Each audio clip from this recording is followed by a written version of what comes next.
Welcome again, everyone. We're here together today for the GENOA Community Call of November 25th, 2025. It will be our last community call this year, and we choose a very, very important topic for this last gathering of the community in 2025, which is the rights of nature, how we can honor Earth's voice in our practice at communities, Ecovillage, how we can bring this into our everyday life and in our projects and work as well. So together with us, together with me, in hosting today, Gumbi Na from Thailand.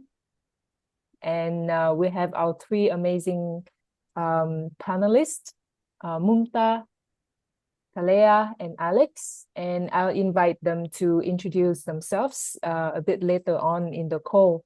But as a practice of the Ecovillage network, we always want to start together by grounding ourselves and attune us into the space, into the energy of the topic that we're going to tap in. So I'm going to invite our dear Thalea, who's also an elder in the Ecovillage network and a GENOA Council member, to start us off with a prayer. Thalea, over to you. Tēnā rā koutou katoa. Can you all hear me, first and foremost? Wonderful, wonderful. So I'm going to start us off with a prayer and a blessing that actually has a waiata or a rangi or a tune connected to it. So it's a proverbial song from a mentor of mine. Her name is Bonita Tahuri, and I'd like to acknowledge Bonita. She's been a mentor to many wahine or women in Aotearoa, New Zealand. She is Tūhoi from the Tūhoi tribe, and this proverbial song that I'm going to start us off with is acknowledging the earth, the seas, the skies, and everything in between, including us. So I invite you all to take a deep breath, ha ki roto, and just closing your eyes gently. Ha ki waho, breathing out. Relaxing your body. Ha ki roto, breathing in through your nose and relaxing your body even more when you breathe out. Ha ki waho. One more time. We're breathing in. Ha ki roto.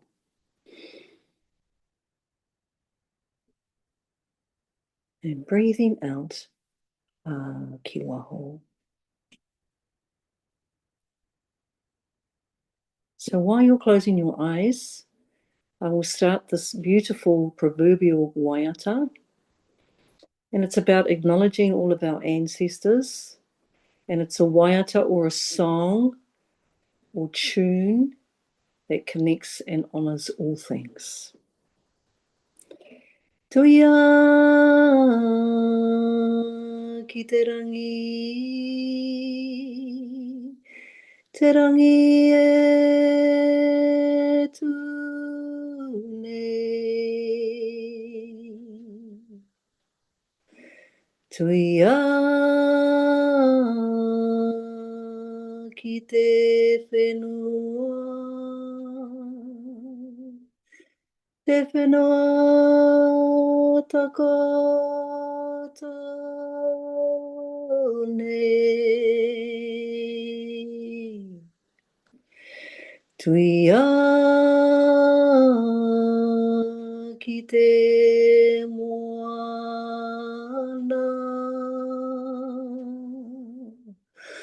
o kare nei. E rongo i te pō i te ao. I te ao i te pō nei.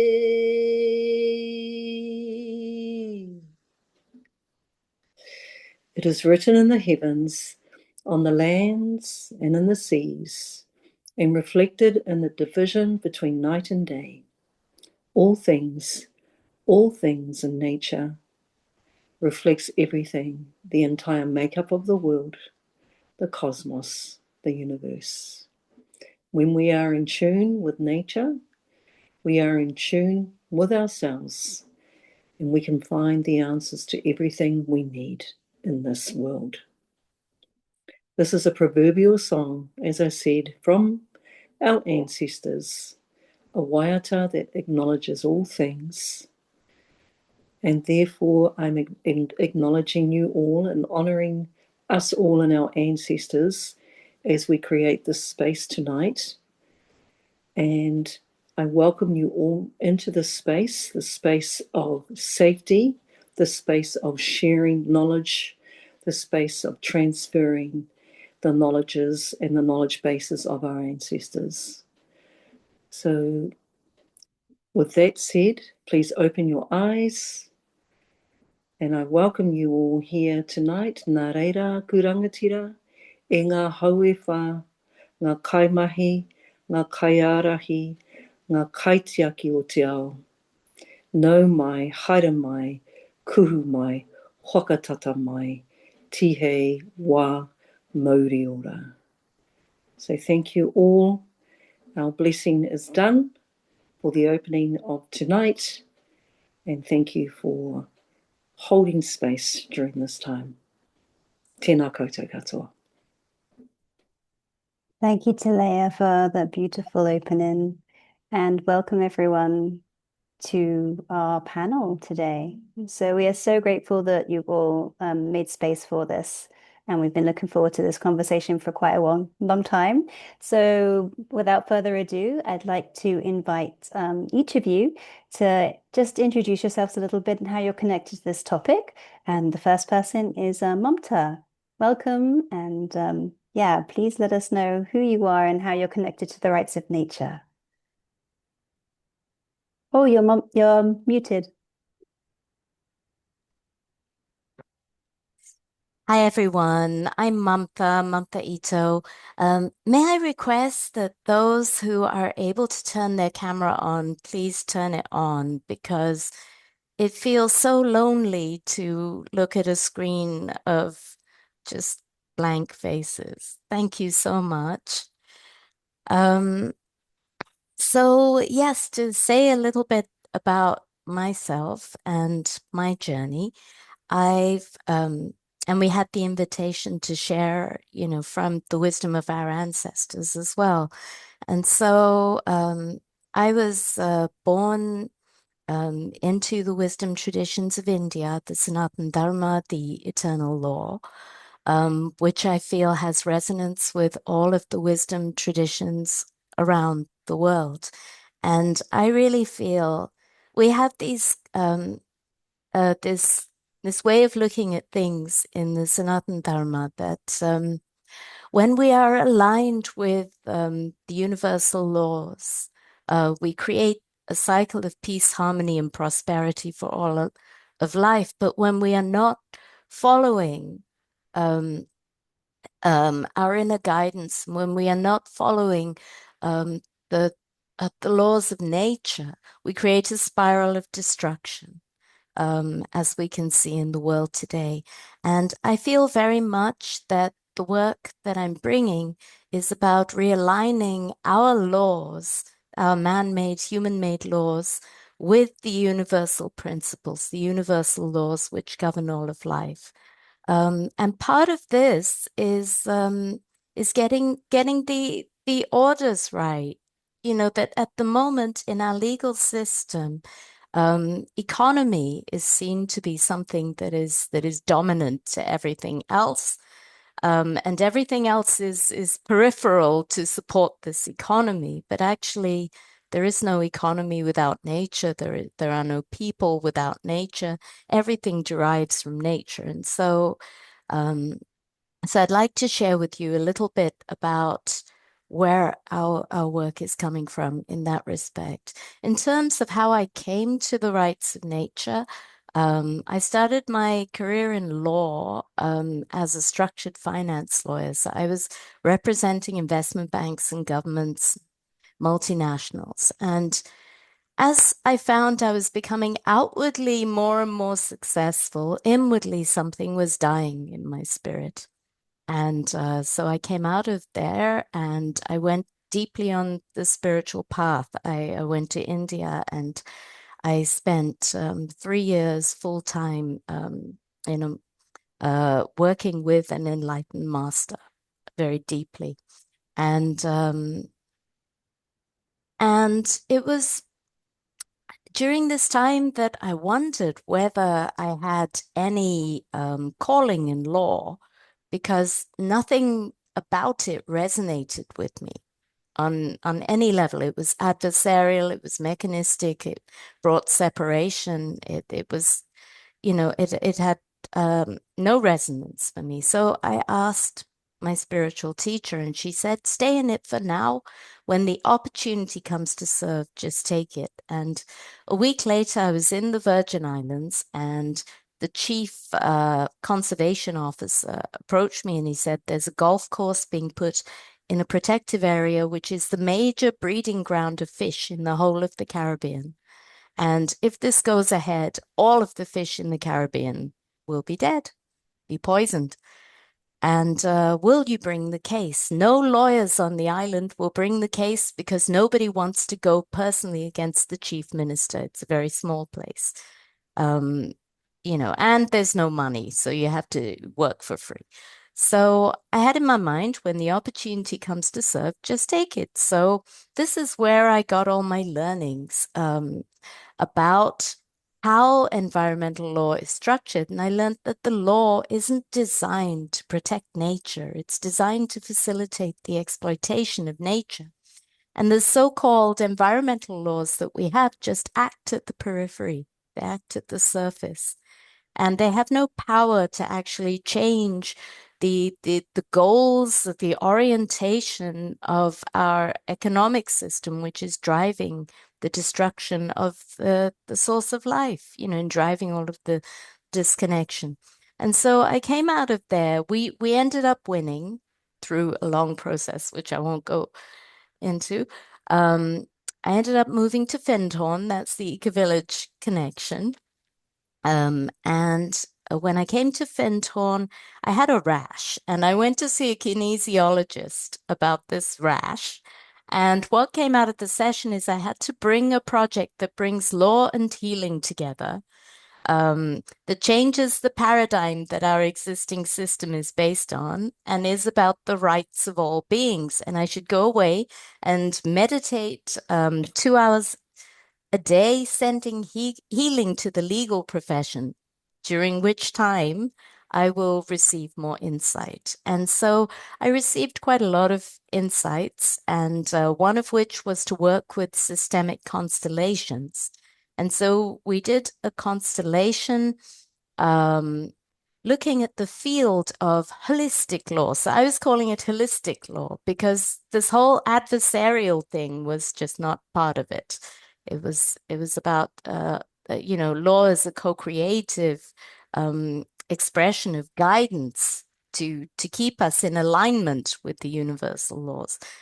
So we did a constellation looking at the field of holistic law and where a change agent would be most effective. And what came out of this is that when the law has to recognize all beings, it cannot cope with that. And then holistic law has a place. But until the law recognizes all beings, it does not have a place. There is no holistic law. And so from there came the inspiration to start a European Citizens Initiative for the Rights of Nature. We took our draft law to the European Parliament in 2017. 2018, we started working with the European Economic and Social Committee to look at a fundamental EU Charter for the Rights of Nature. And out of that work, I developed what I call the Integrated Rights Framework. And I'm just going to show you a little bit with diagrams about this framework and where it's going. And I'll say a few words about how ecovillages could get involved. Also, my connection with Gen, I sat on the board of trustees of Gen for a while, and I introduced back in 2014 for the Gen to adopt the rights of nature in their policy. And so I see this as a beautiful continuation of that connection. So okay, just going to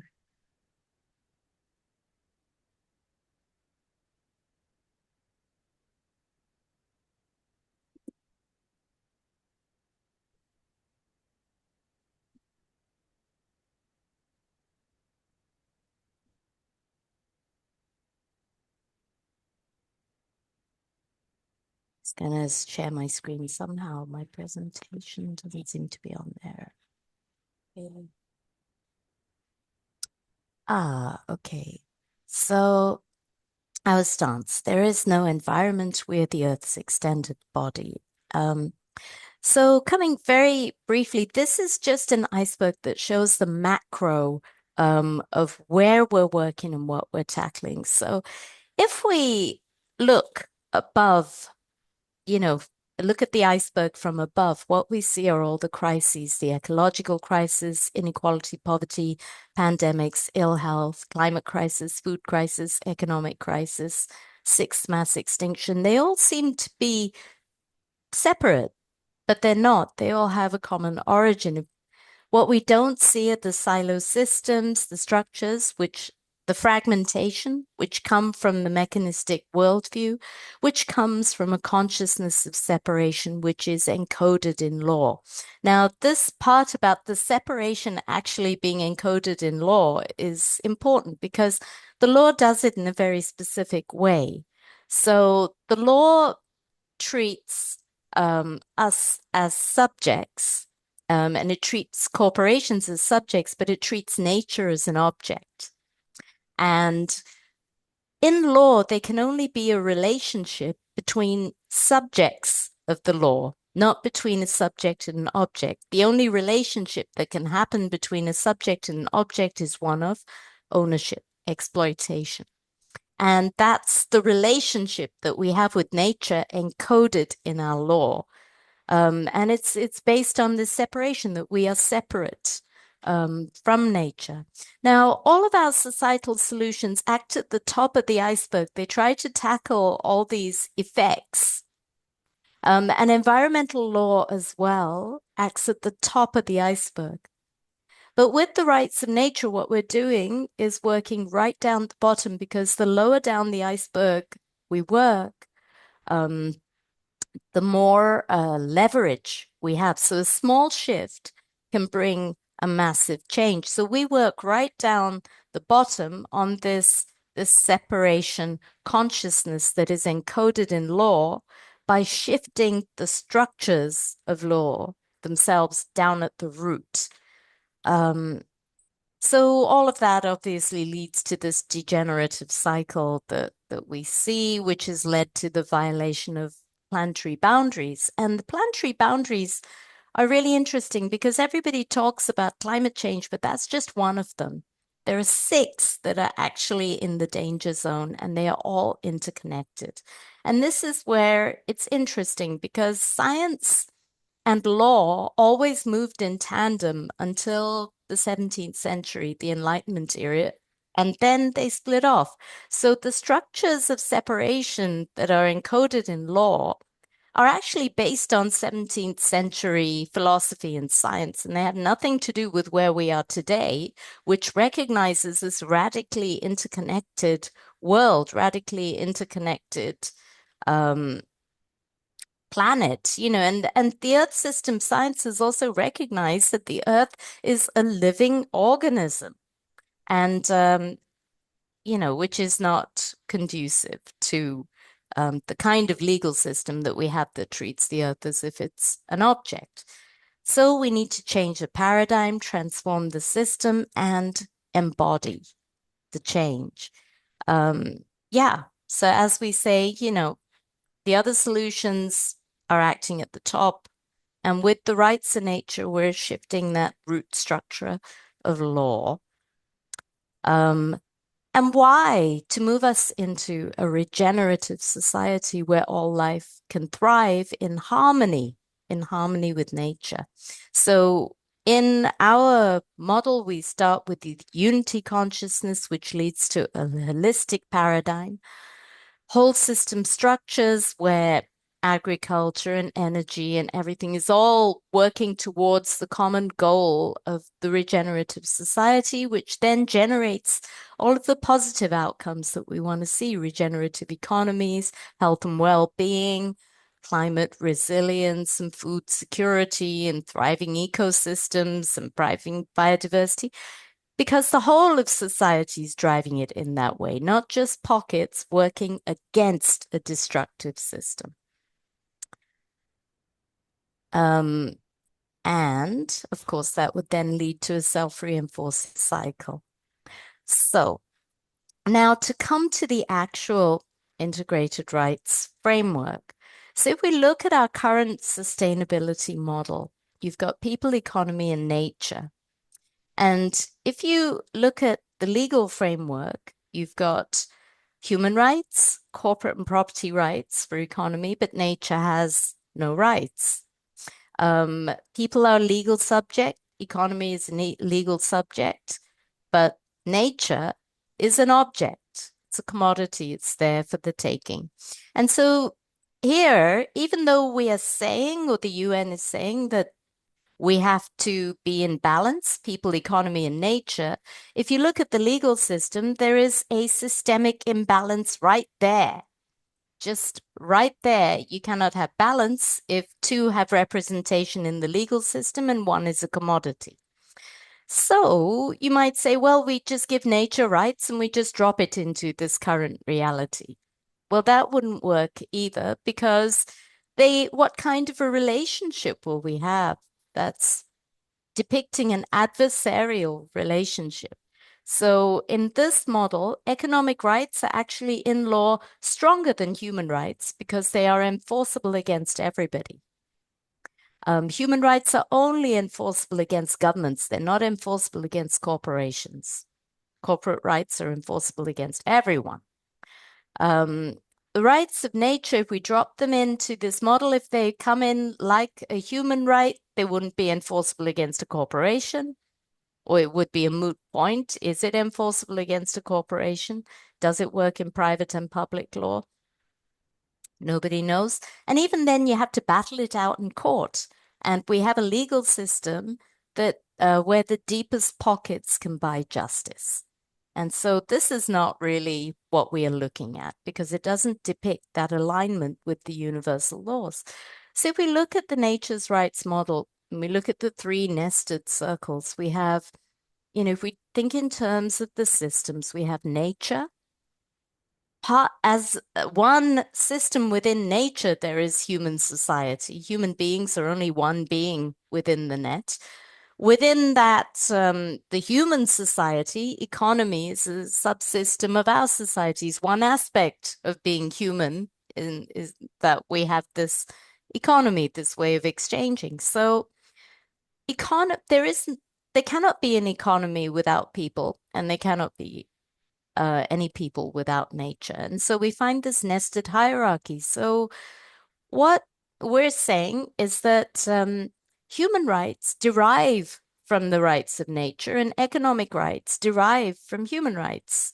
At the moment, in the UN, all rights are horizontal and they're equal. So at the moment, if they recognize or start to recognize the rights of nature, they will only see it as a social and cultural right of Indigenous people. But this is not true, because the rights of nature relate to everybody. Yes, it is also a cultural right of Indigenous people, but this is much more fundamental and much deeper than only being relevant to the culture of Indigenous people. It's relevant to the entire earth, because our human right to life is dependent on a properly functioning earth. And this relates to anybody, no matter what their thought system is. And so this is why we want to entrench these more holistic structures that reflect reality, reflect the reality of our existence into the legal system. And this has to happen in those institutions like the UN. So if we take this nested hierarchy, so we say that nature's rights are the foundation, human rights are derivative, starting with our right to life, and economic rights are derivative of human rights, then it follows that the rights are not adversarial, they're not against each other, but they have to work in synergy, in harmony, to protect the integrity of the whole.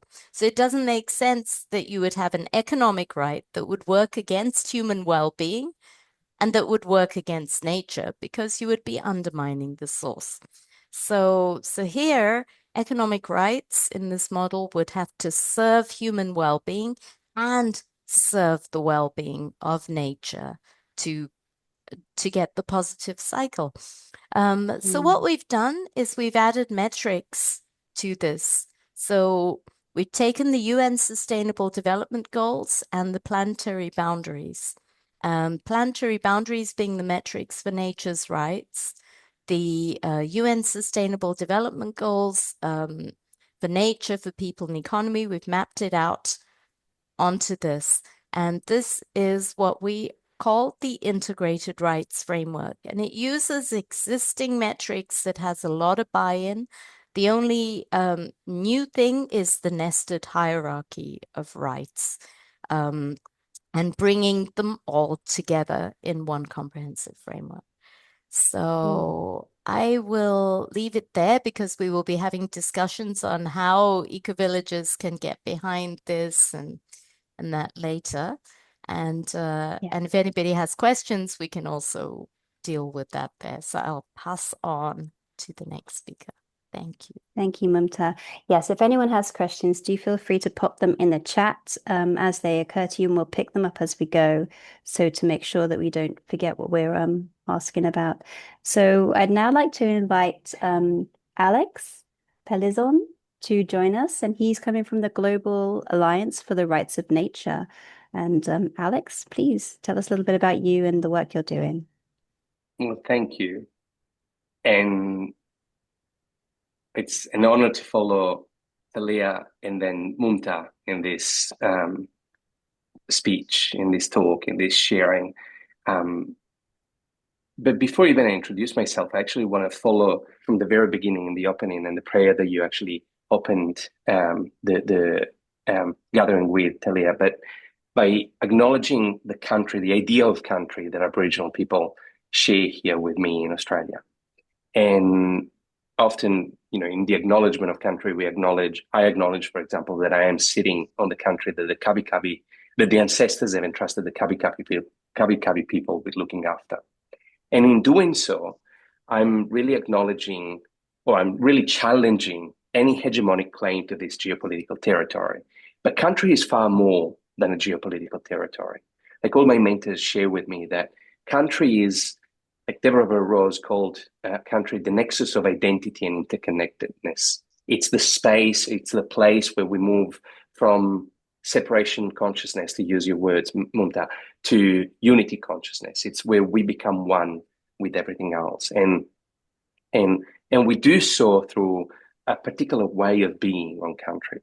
Annie Barbara Nicholson always says country is the total sum of all the beings and the phenomena with which we share a particular space-time or time-space at this moment. And we all always inhabit a country.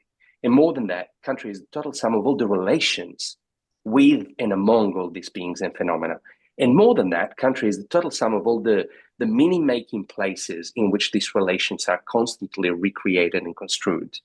And so in acknowledging country, I want to acknowledge the knowledge holders, those who carry the meaning-making places, the stories, the songs in which these relations are contained and construed. And so in acknowledging country, I want to particularly pay my respect to you, Thalea, for sharing that powerful song, story song with which you actually started this day. And all the knowledge holders who are here, because all of you, that Mumta has just shown how much of a knowledge holder she is for that particular holding together of all these different ideas. And I don't know many of you yet, but I know some of you. I know how much of you are knowledge holders as well. So in acknowledging country, I'm acknowledging our relationship right now. So my name is Alex. If you're a bit more Italian inclined, Alessandro Pelizzon. So the name gives it away. I wasn't born here in Australia, and perhaps the accent too. So I'm originally Italian, and my background is as a comparative lawyer and legal anthropologist. I did study law. I did a LLB, LLM at the University of Turin, and I specialized in comparative law and specifically in legal anthropology. And I was really interested from a very young age in the space of Indigenous sovereignty. And so I was involved in supporting the drafting, the little that I could, supporting the drafting of the UNDRIP, the United Nations Declaration on the Rights of Indigenous Peoples in Geneva. And I did my thesis on pre-Columbian family legal protocols in the Andes. Then I came to Australia and I literally stumbled upon a PhD on native title and legal pluralism in the area just south of Sydney. And then at the end of my PhD, I discovered, I went to the first conference, Australian conference on wild law and earth jurisprudence. And I don't know how many of you are familiar with the term wild law and earth jurisprudence. The terms that, okay, so some of you are nodding, some of you are actually saying no. So in 2000 early 2000, 1999 and 2000, self-described earth scholar and geologian Thomas Berry and anti-apartheid activist and environmental lawyer Cormac Callinan called for a shift toward an earth jurisprudence. They said, to articulate what Mumta had already beautifully presented, they said, if we are part of the complex system of beings and phenomena, and if the well-being of each individual member of the system is connected to and dependent from the well-being of the system as a whole, we need to have a jurisprudence, a practice and theory of law that is cognizant of that interconnectedness, and therefore that looks after the well-being of the system as a whole, over and above the well-being of the individual members of that system. And they call this an earth jurisprudence.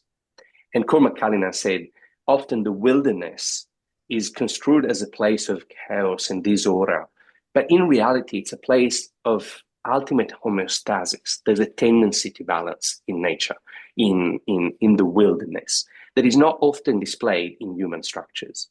And so rather, we should actually develop human structures that mirror that tendency to balance, tendency to homeostasis. Not necessarily as peaceful homeostasis. Sometimes there is conflict, and that is baked into that tendency, but it can be done with consciousness, with awareness, with understanding of what that means, rather than the sheer destructiveness that the modern consciousness seem to display or seem to tend toward. And I fell in love with this emergence of an earth jurisprudence and wild law. And I remember saying to Cormac that to me, that was the frontier of law. It was to law what quantum physics is to physics, is that the place where law can be disassembled and reimagined. Just like Mumta said, it was just going down, really down into that iceberg, to the very philosophical foundations that suggested in the first place that division that occurred to begin with. And that division, and I started asking the question, I said, why? Why is it that environmental damages are visually visible, environmentally visible, scientifically visible, but legally invisible, legally irrelevant? What is it that makes them so? Because it's clearly not someone that has designed that they actually count for nothing. The transition from subjectivity to objectivity in law, it's not a given. It's a result of a particular historical lineage. And so I started exploring that quite in depth. And I remember in doing that, I remember talking to Cormac and saying, well, I feel that earth jurisprudence is not enough, because we are part of the earth, but we're not just part of the earth. We exist because of the moon. We exist because of the sun. We exist because Jupiter protects us from the asteroids that otherwise would come toward us. The ancient Greeks called them the Titans or the giants. So they are connections that extend beyond the earth alone, to the solar system, to the galaxy even, and beyond. But then I started thinking, well, if we call it galactic jurisprudence, that's going to be a little bit too much, right? So I proposed the term ecological jurisprudence instead. And so I spent the last 15 years really exploring the in-depth, the steps, the philosophical steps that connect Parmenides' idea of the void to, idea of the not being, to Democritus' idea of the void, to Spinoza idea of the panentheism, and so on and so forth, to showcase that particular trajectory that has led to seeing the world as separate, to the what René Dubos calls crude anthropocentrism. And I wrote this book called Ecological Jurisprudence, which I published this year, and I made sure that it was open access because I wanted everybody to be able to download it for free and use it for free if they so wish. And it really speaks, it really echoes a lot of what Mumta has been working on. And Mumta has done an amazing work in synthesizing, the metrics and the theory in this beautiful network. And so I might actually, if people want to, I can actually give, if you don't have it, I can give you the link. So anyone wanting to download that book later, you can do so if you so wish. And so I've been sort of exploring this shift toward an ecological jurisprudence for this last effectively 25 years. And it's a shift. It's a shift very visible because it's a shift from this idea of separatedness to an idea of relationality.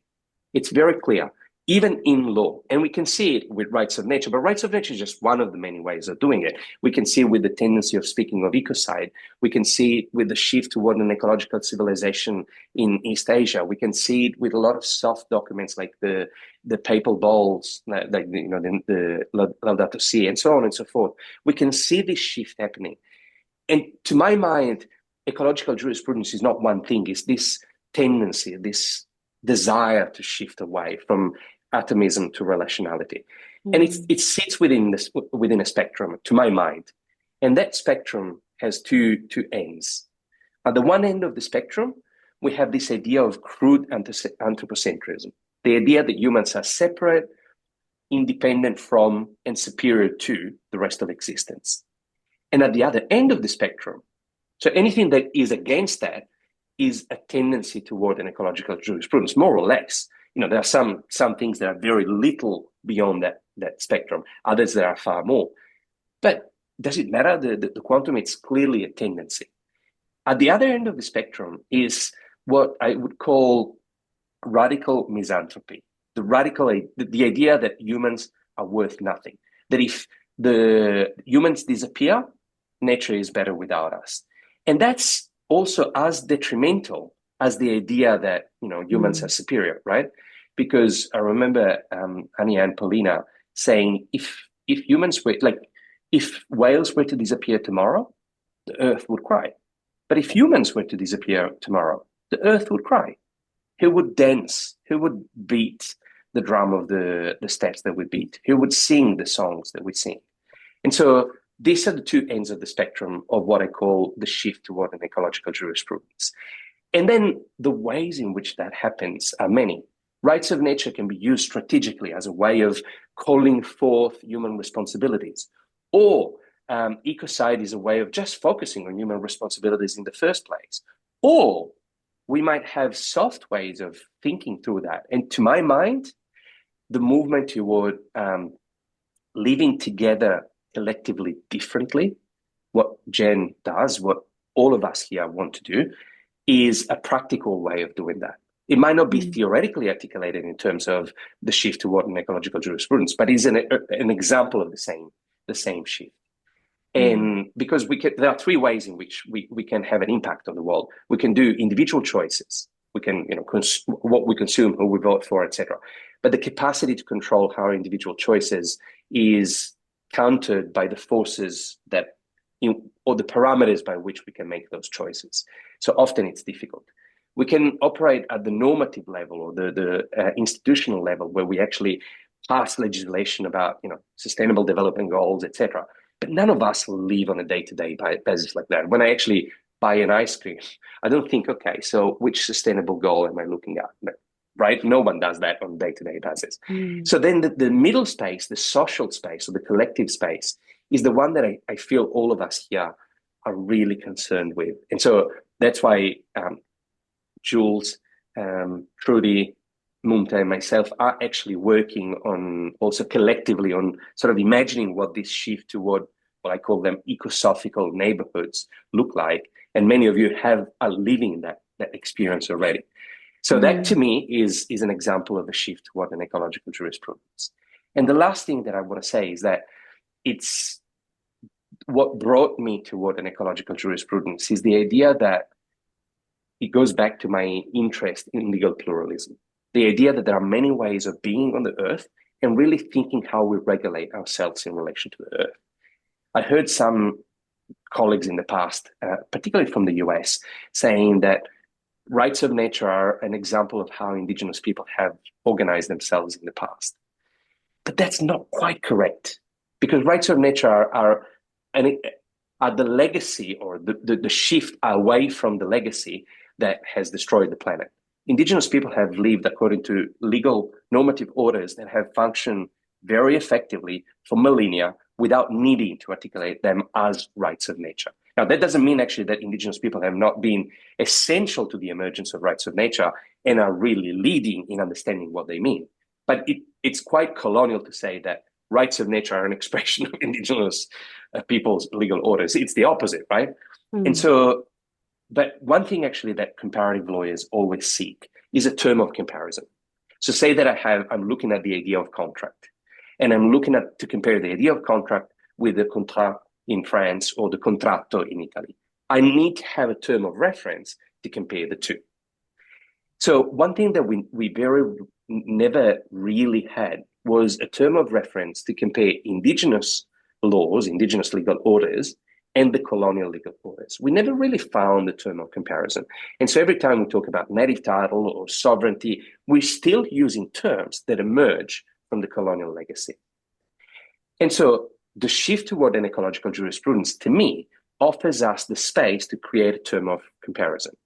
Not nature, because nature is a historically defined concept, but all of us, wherever we are on the planet, we all relate to lands, waters, and skies.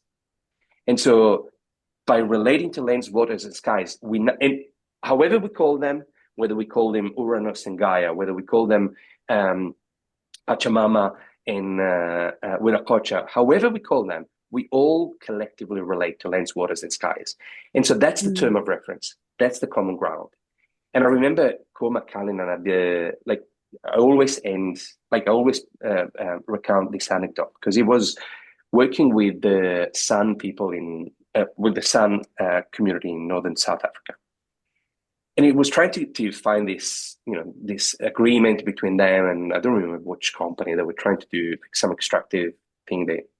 And he said, "Oh, we need to find common ground. We need to find common ground." And at one point, this elder said, "Well, but Cormac, you keep talking about common ground, but I don't understand. We already have it. It's just here. It's beneath our feet." Literally. And to me, that's the term of reference. It's not an object. It's something else. And so by that point, we can really come to a table and sit together at a table and really use these deeply different ways of seeing the world as equals, and therefore find a sort of a collective way forward, which is something, and that's an inspiring thing, right? So we never had the opportunity to sit together with all the varieties of beings in the world and really think of a way forward. Maybe this is the first time. We might have had the capacity to do that, but we never had the physical opportunity to do that. Now we do. So to my mind, that's the greatest gift that we could receive as humans, to really have, like, just looking at us here, like the number of worldviews that are here, like that it's inspiring every time that happens. So yeah, so that's sort of my background, and sorry if I actually spoke for too long. Thank you, Alex. It's so good to hear the depth, and you're so passionate about the topic. And you link beautifully to our third panelist, Thalea from Aotearoa, and would love you to speak a little bit about who you are and how you're connected to this. And I think you can pick up a lot of the threads that Alex has just laid out for you. Thank you. Thank you for that, Nā. And kia ora tātou katoa. So ko au, ko te roro, ko au. So I am of the Te Roro tribe Ngā Puhi, Ngāti Whātua, and Ngāti Whakaue tribes. And when we, I guess, identify ourselves, we do identify ourselves through our rivers, our waters, our seas, our mountains, and our native bush. So I really wanted to sort of delve into the fact that there is no separation from our identity to the landscapes. The landscapes from where we come from are actually who we are. And it is a great belief of many Indigenous nations that the location from where we are born is actually within us in a cellular form. And we have a direct whakapapa is the word that we use, or a direct lineage to those trees, to those seas, and to those mountains. So this is how we actually introduce ourselves on the daily basis to each other. I just really want to talk about, some of the linkages that have been, I guess, bantered, not only around the world at this point in time, but also in terms of Indigenous people being under attack globally. And I speak of this as a part of rights to nature because it has been our Indigenous people that have been holding the line for Pachamama, for Gaia, for Papatuanuku, for millennia, as you say, Alex. And the reason why that is because we have a direct responsibility and obligation to take care of Pachamama, to take care of our skies, our waters, our cosmos for at least 7 generations. That's actually inbuilt in our philosophies, in our DNA. It is told in our stories, our songs, and in our kōrero, in our narratives and traditional oral kōrero, narratives from generation to generation. So it's deeply, deeply entrenched in who we are and where we come from.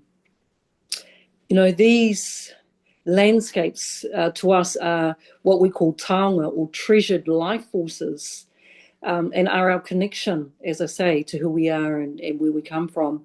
They constantly remind us of those roles and responsibilities as guardians of the earth, the people, future generations, and all of the landscapes, universe and cosmos that we are relatives to. And, when we talk about siloing and being separate from the earth, then we have absolutely disconnected ourselves spiritually from who we are, because we are, part of the whole. In fact, in our philosophy, we are actually the youngest of all of those relatives. And so we are not the center of the universe. We are actually a part of the whole. So we are a part of the whole ecological system. And, I guess the symbols of the forests, of the gardens, the seas, and the wildlife relatives that we call our tohu, or our connected relatives, and the seen and the unseen, are the things that actually link us all together as a whole. And so I guess storytelling for us is actually a form of knowledge transfer to our young ones.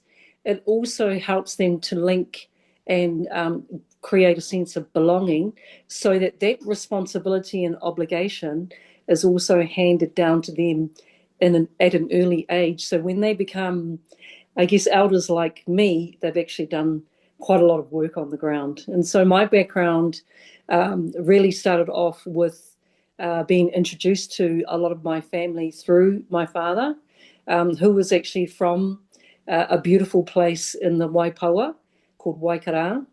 And I really wanted to start from there, because it was my father that actually introduced me to nature, introduced me to all of the wonderful relatives in nature that helped me to understand that very soon they are also going to be a part of my obligation and responsibility to look after, just like my father and his father and their forefathers before them.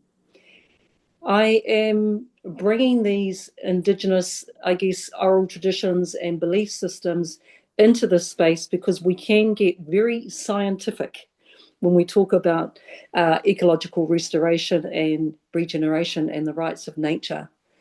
And the reason why I want to bring it back to the source of oneself and connecting oneself to nature is because it can be as simple as that, first and foremost, to connect yourself to the rights of nature before you actually start to take it down a pathway of science, law, and activism like we have.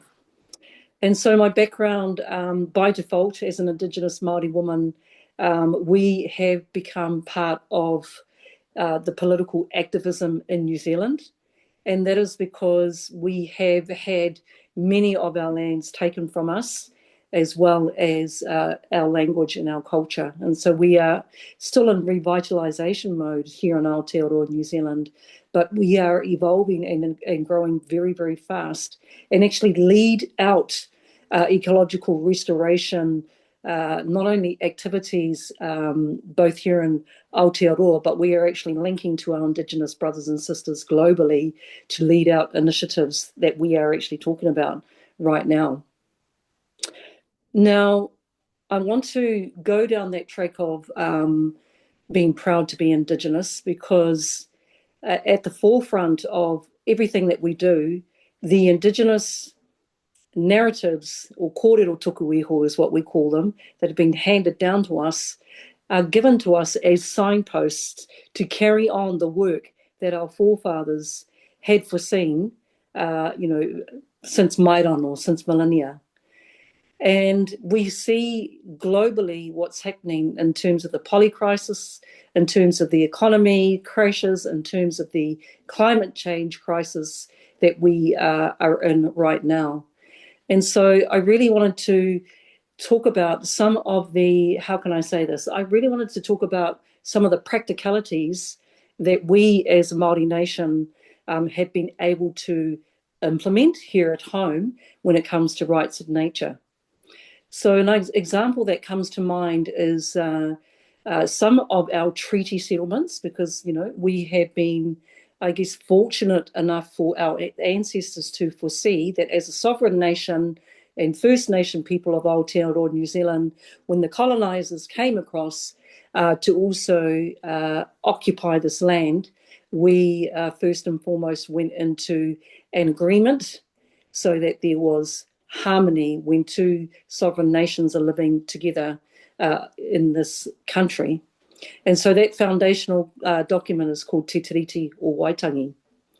Now, I go down this track because these are the foundational documents of our country, number one. And number two, they have clauses and, I guess, philosophies and deep principles in there that our forefathers ensured that were placed in that agreement so that rights of nature were actually always in the forefront of our minds, signposted back in 1835 and 1840 when the Te Tiriti was signed, and we still fight for those particular principles today.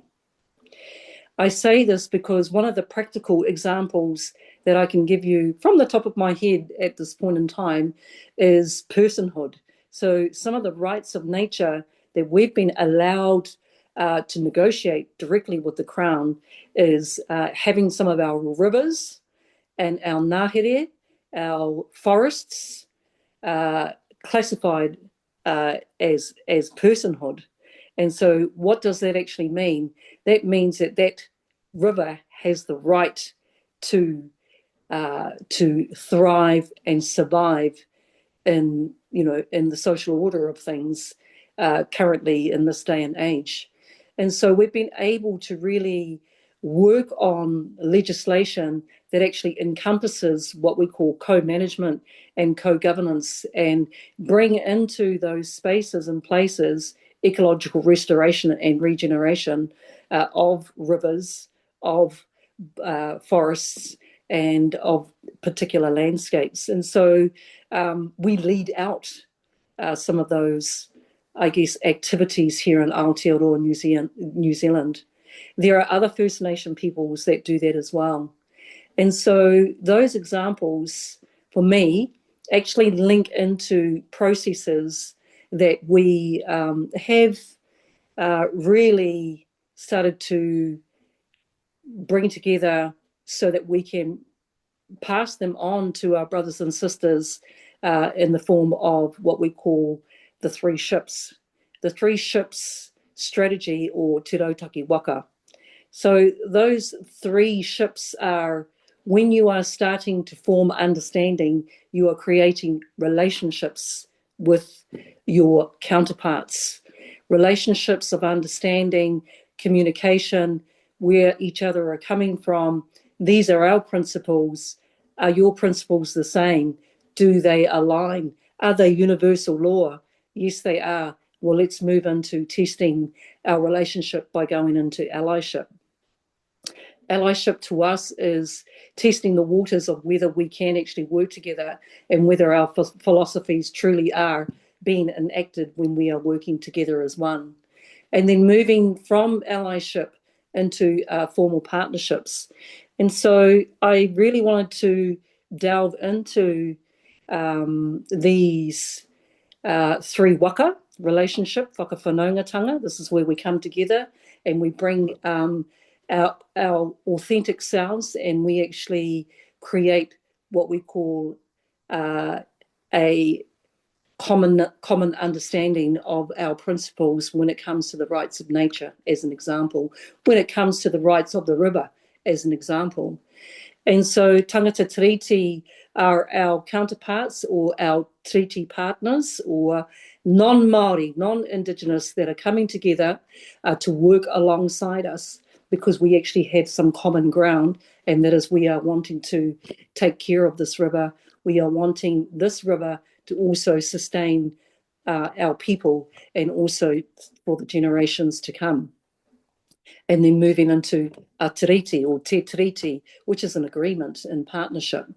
And so I bring these types of examples and real life implementation of initiatives to, this kōrero, to this talk tonight, because we can philosophize and theorize a lot, and it is good to do that alongside, but also it is good to test some of those groundbreaking initiatives and bring them into creating precedents for the future. Other organisations, tribes, Indigenous nations and communities that are also wanting to move into partnership with their counterparts when it comes to regeneration, restoration, and the rights of nature. And so my background is in activism, being a Māori woman that has negotiated treaty settlements directly with the Crown. I have worked on the ground with many of our kaitiaki, who are the guardians in their locations, that are mandated by their sub-tribes and their tribes, and they work alongside Department of Conservation, Ministry for the Environment, and other government agencies, including government MPs direct. And so to me, the process of the three ships, or Te Rautaki Waka, relationships, allyships, and partnerships, is one access point, is one tool that you can put in your kete, in your bag, to utilise when it comes to moving into creating action alongside your counterparts when it comes to the rights of nature. And so background-wise, I have created many different ecological restoration projects, built capacity in communities with these tools, and with my own experience and the experience of my sub-tribe and tribes, to bring these wonderful examples that are still in play, that are still sustaining itself and themselves alongside our people, but are still evolving as well, for our future generations that are actually taking the lead and leading a lot of these initiatives out on the ground. And so I think I'll leave it there for now. I hope that links into, what has been discussed by our wonderful panelists tonight. And if there's any questions about what I have brought to the table is some very small parts of the examples that we bring as Indigenous nations from Aotearoa, New Zealand. Please ask me questions and I'll be happy to answer them. Kia ora tātou.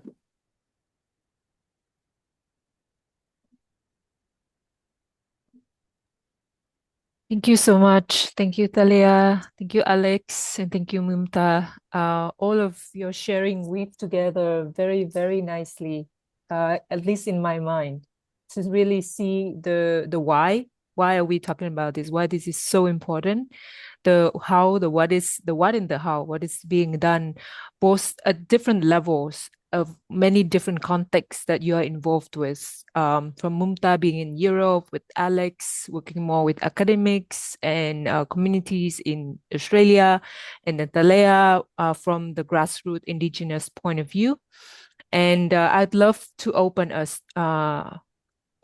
all to a more like deep dive and discussion around. So what would all of these means for communities like us in the Global Ecovillage Network? Because I know that we can spend a lot more time diving deeper into all the framework and the actual work that have been done. But in the interest of time, let's take a focus. And our lens that we want to focus on today is the community that we are all a part of. I didn't ask everyone to put where they are from into their names, but just to give you an idea, we have in the room a lot of different nations. We have people from Australia, India, Hong Kong, Taiwan, Africa, Pakistan, Vietnam, Thailand, Jews from Scotland. So yeah, we have quite a diverse group in this room, and then a lot more diversity in the Ecovillage network as well.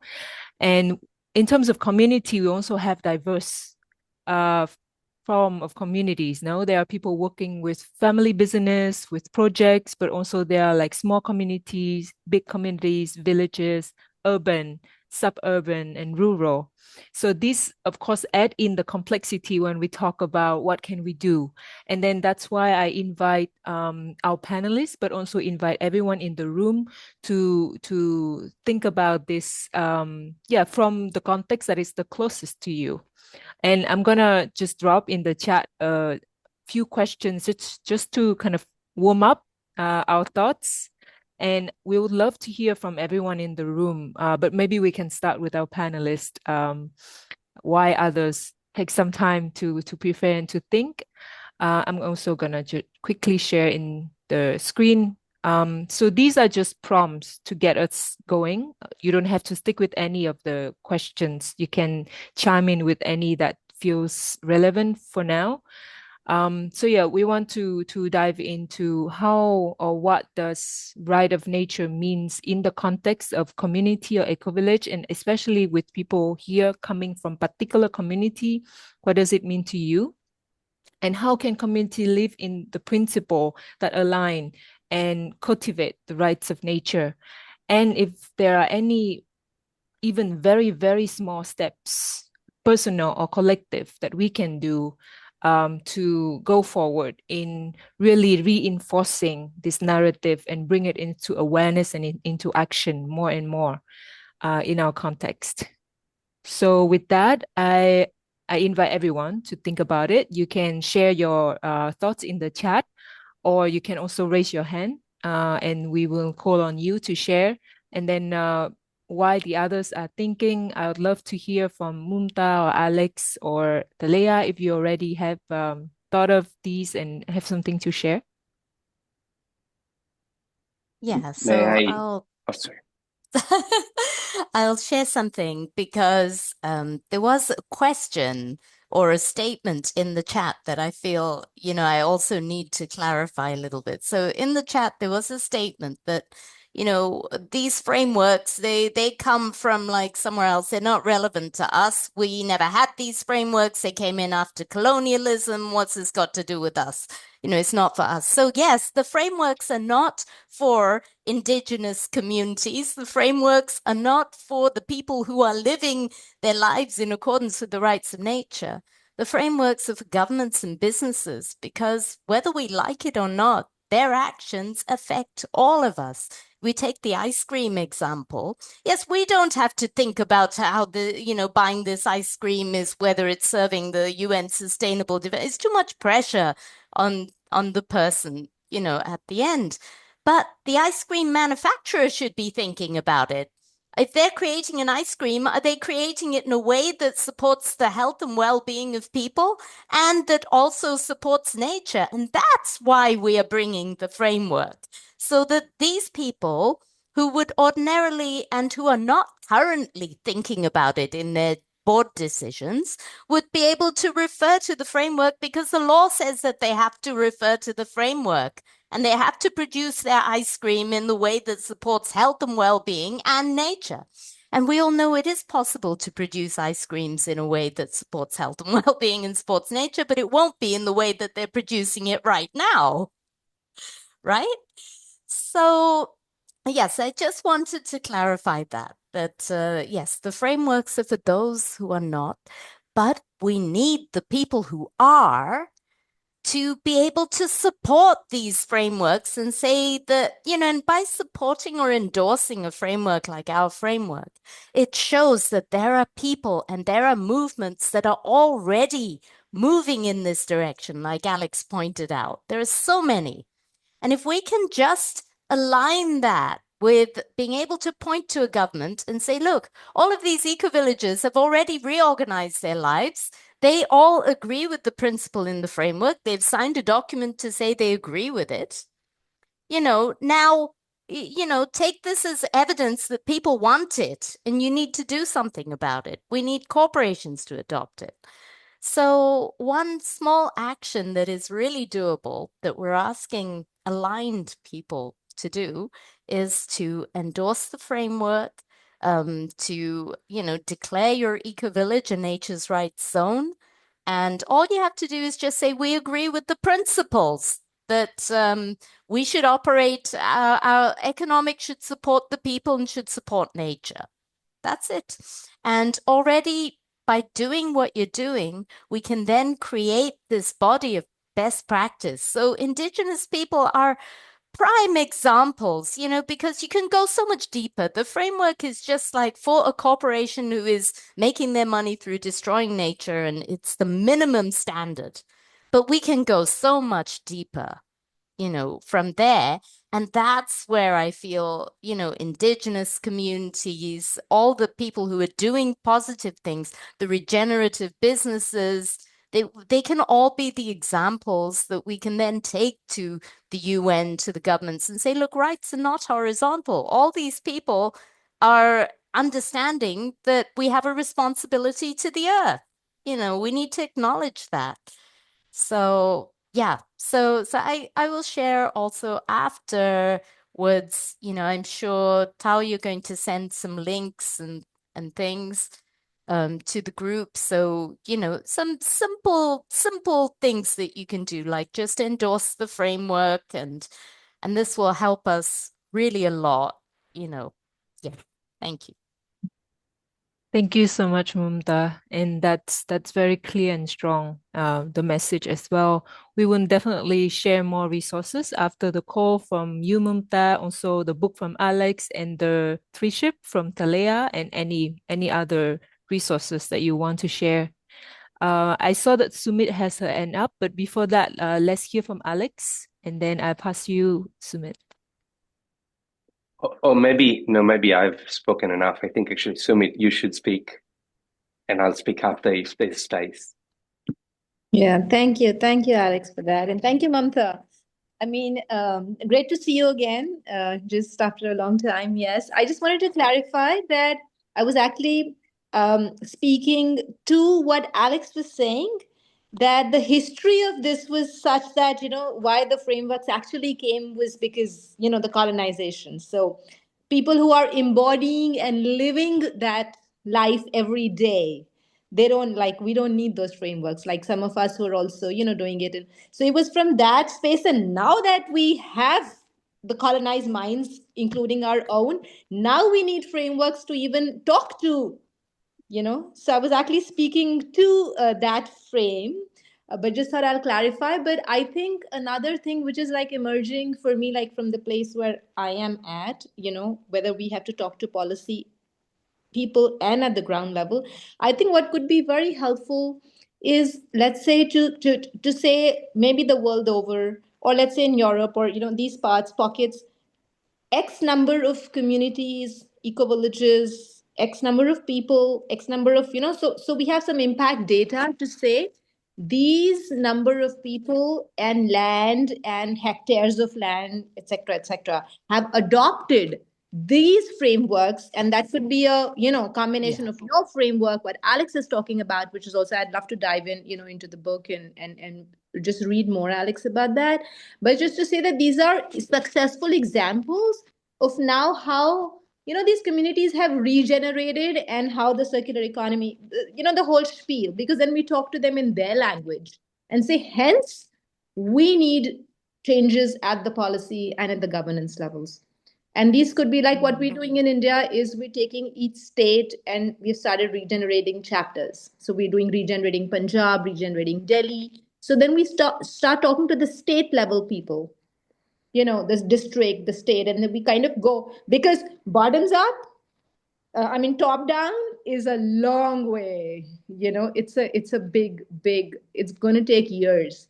So I was thinking like a bottoms up approach with live examples of what's happening globally.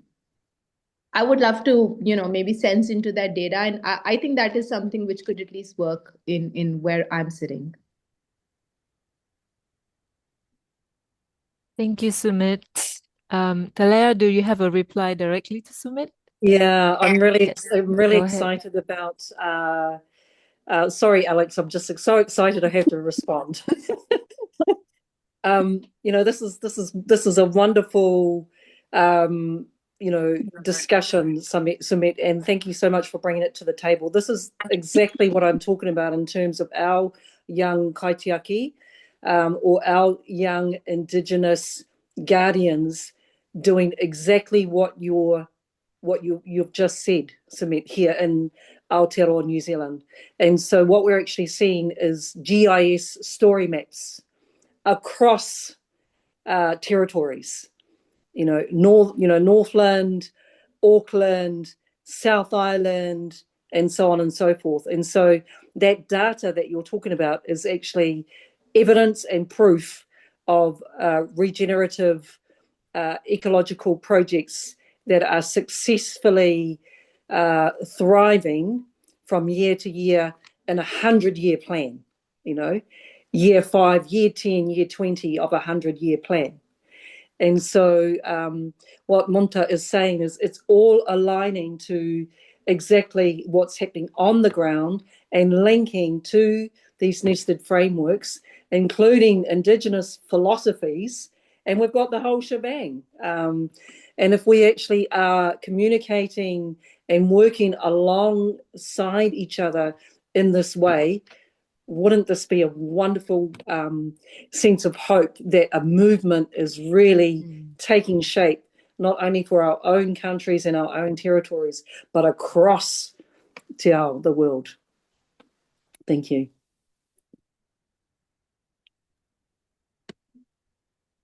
Thank you.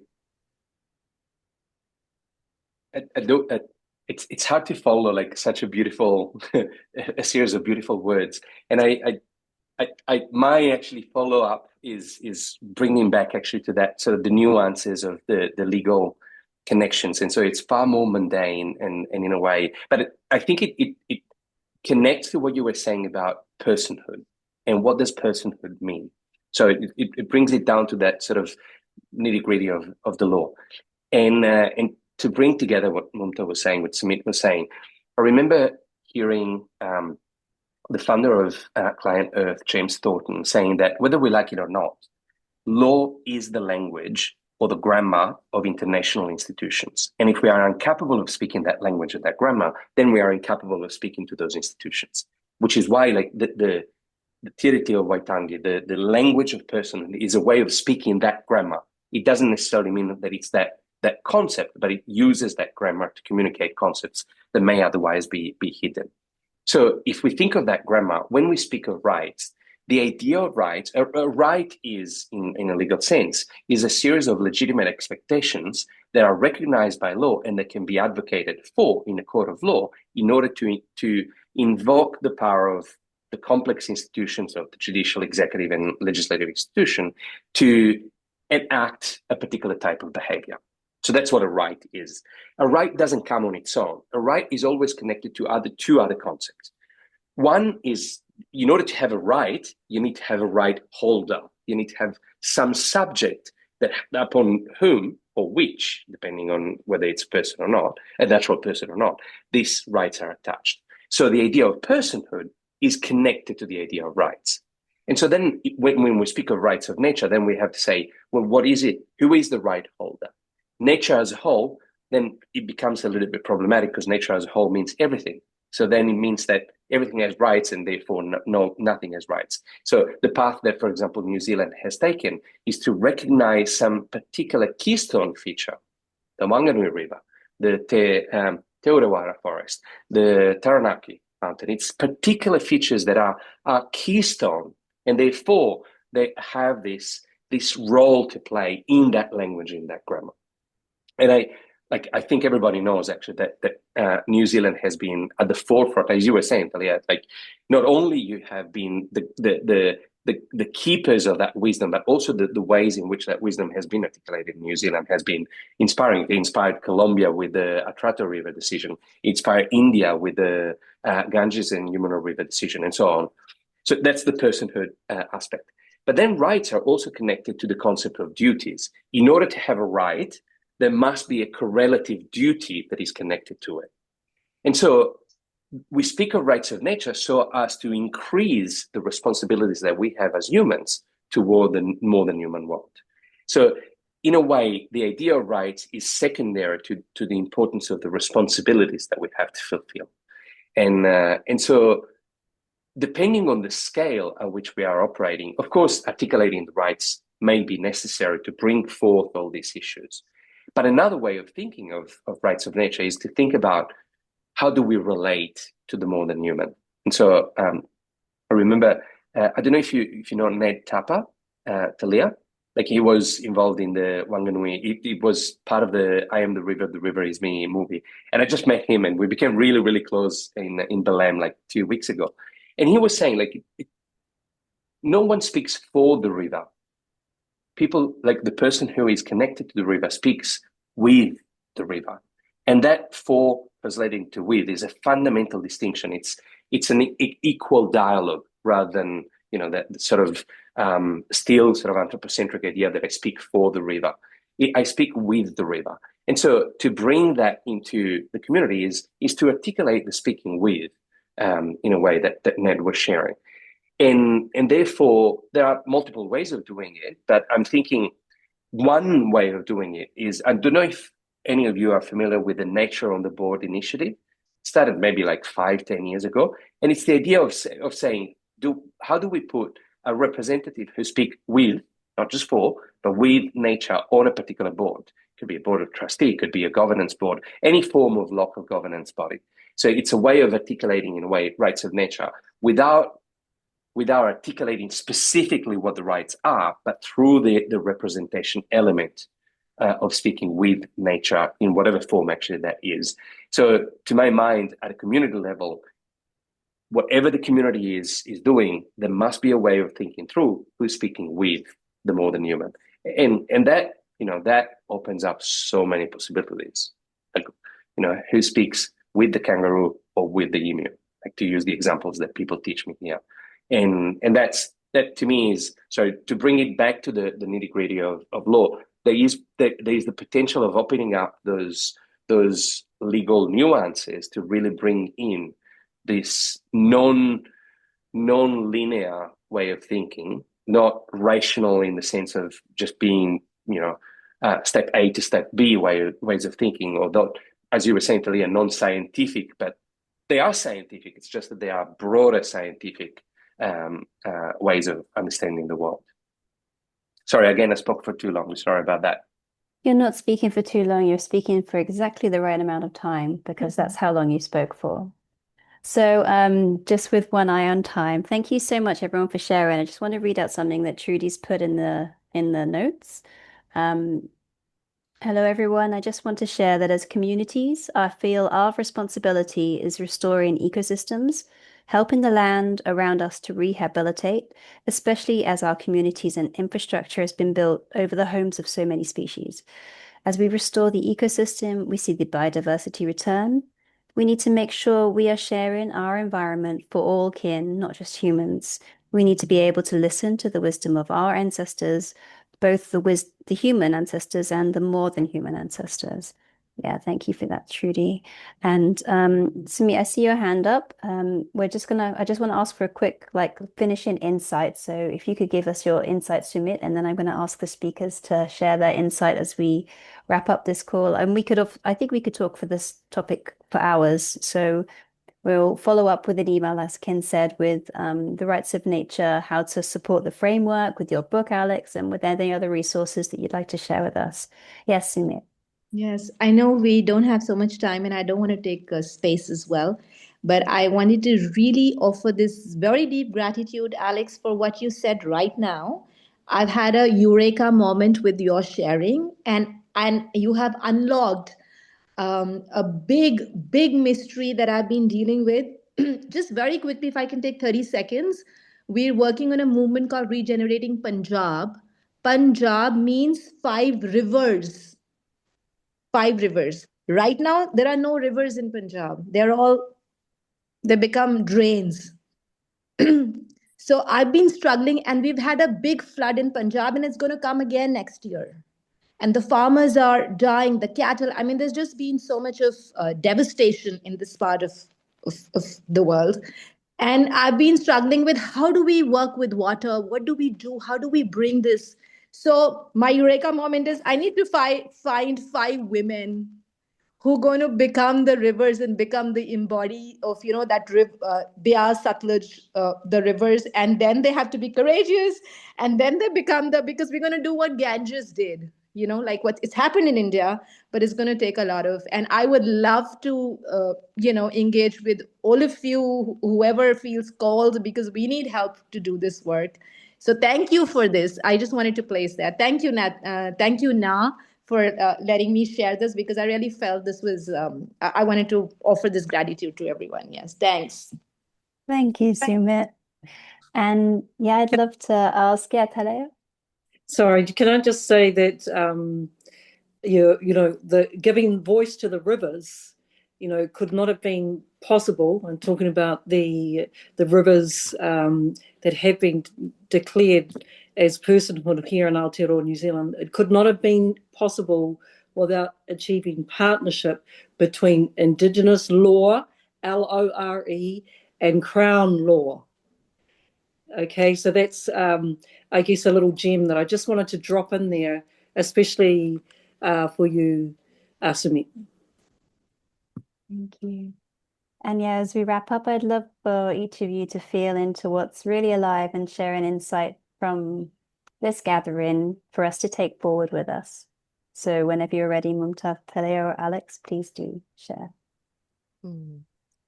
Yeah, I just wanted to say that whilst the personal connection is with the nature that is immediate to us, our rivers, our mountains, and it's wonderful that these examples, so many of them, have been coming. The danger we've been finding with the institutions and corporations is that these become silos. And they think that the rights of nature is only about recognizing one isolated feature. And so the legal system still retains its fragmentation because it neatly packages this up as something that is only about this river.